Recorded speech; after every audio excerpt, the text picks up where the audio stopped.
Hi, David Moore with Equity Advantage, 1031exchange.com, and today I've got Tina in our office joining me. So you're not stuck just looking and listening to me today, and hopefully you'll like the change up. So Tina, introduction and fire away with the question.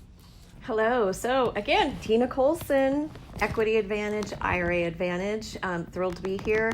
And also, this is just an incredible day for me as I'm starting out my new video career. But we have a lot of questions for David today. And I just wanted to start out by saying, a lot of us have IRA portfolios out there, and our markets have not been doing so well all the time. And we get a lot of calls about how to diversify the portfolio so when we hit turbulent times, our portfolios remain at a steady pace. So David, what are the options that we can do on the IRA side with IRA Advantage? Sure, happy to answer that. And I think the biggest thing Tina just said is diversification. I think anybody in the financial services world is going to echo diversification is really a secret to success and keeping you stable through such times. The thing is, typically diversification doesn't flow into what maybe the Wall Street world considers alternative investments. And I really think we've talked about it before, but alternative investments, somehow the oldest, most time-tested investments are somehow termed alternatives when they should be the real thing. So, what am I talking about? I'm sure everybody out there has heard ads on gold and silver. Anybody staying up late at night or getting up early, you're going to see that stuff, and we hear the radio ads, so on and so forth. But diversification, really, the thing about it is that if you look at diversification beyond Wall Street, what else is out there? What can you buy that's going to be, maybe more stable? And a lot of times, the things that are looked at as a problem in an investment are actually a solution when we come to turbulent times. So lack of liquidity, for example, real estate, one of the big knocks on it from Wall Street side is, it's not liquid. What happens if you got to do this or that? Maybe it even comes down to a required minimum distribution with a retirement account. But that diversification, getting things out and giving you some stability. We don't, as you've heard me say before, we don't sell investments or give investment advice. We really just provide the vehicle to get people where they want to go. And in times like this, real estate, one of those things that you're banking, even with gold, for example, another quote-unquote alternative investment, the problem with gold is it's got to go up. You're still betting that it goes up in value. And you look at those gold quoted stock, or not stock price, but the quoted prices on gold, and you go actually try to sell your gold for that price, it's a different thing. But real estate, you're not banking on something going up to make you money. I mean, the income, if we're talking about pulling money out of our pocket versus using qualified money, there's two different things we've got to look at. If we look at money out of our pocket, we're looking at basis and gain. And then we do what? We look at equity advantage and 1031 exchanges. But if we look at qualified money, we're typically not looking at basis gain. We're just looking at increased, decreased values of what's in there. And really diversification is paramount. And you look at diversification, most people are going to say, about 2% of qualified monies in real estate. That doesn't really sound like much diversification there. But real estate's great because it doesn't have to go up. You've got somebody, if you've got debt on it, which, a common misunderstanding with IRAs and real estate investment is people say, can you leverage that? Or a lot of people say, you can't. And you can. It's just got to be non-recourse IRA 401k compliant debt. So anytime if you're looking at leveraging an IRA or 401k, you got to make sure in a purchase sale agreement, if you're going to go buy it, most purchase sale agreements include a cooperation provision or something, a financial provision in them, but it doesn't specify that it's got to be IRA 401k compliant. So if we're going to use that money to go do it, we need to make sure that's there.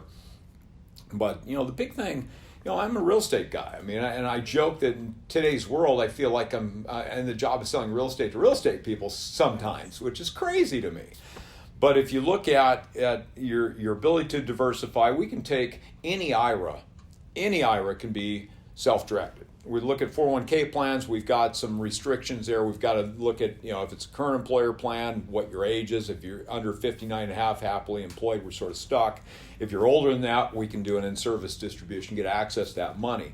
But really, to diversify into other hard assets, I think it's a critical thing in hard times. And the lack of liquidity in some of these assets is actually a benefit. It's paramount to their strength. I mean, if you can't, what's the old saying about investments? Don't buy or sell on news, and what's everyone do today? So with the real estate, it's one of those things where you're sort of stuck with it a little bit. You got to find somebody to buy it if you're going to get rid of it. But if it's debt-free property, how's it go away? Even in a bad time, how's it go away? And it is resilient. A debt-free piece of property can't go away for a retirement account unless you just don't pay the property taxes. And how long does it take for that to go away even in that situation? So the lack of liquidity gives you stability. And in hard times, what happens with stability? So I think self-directed accounts it's not something, you've heard me say it before, it's not a legally defined term. It's just a term that describes an account that allows you to go do what you want to do. And in hard times, that lack of liquidity with hard assets can actually give you a lot of stability. And when you're looking at the real estate, you've got a situation where if it's not leveraged, if it's an income property, somebody's paying your debt service, paying you in that situation. And it's helping you get where you want to go.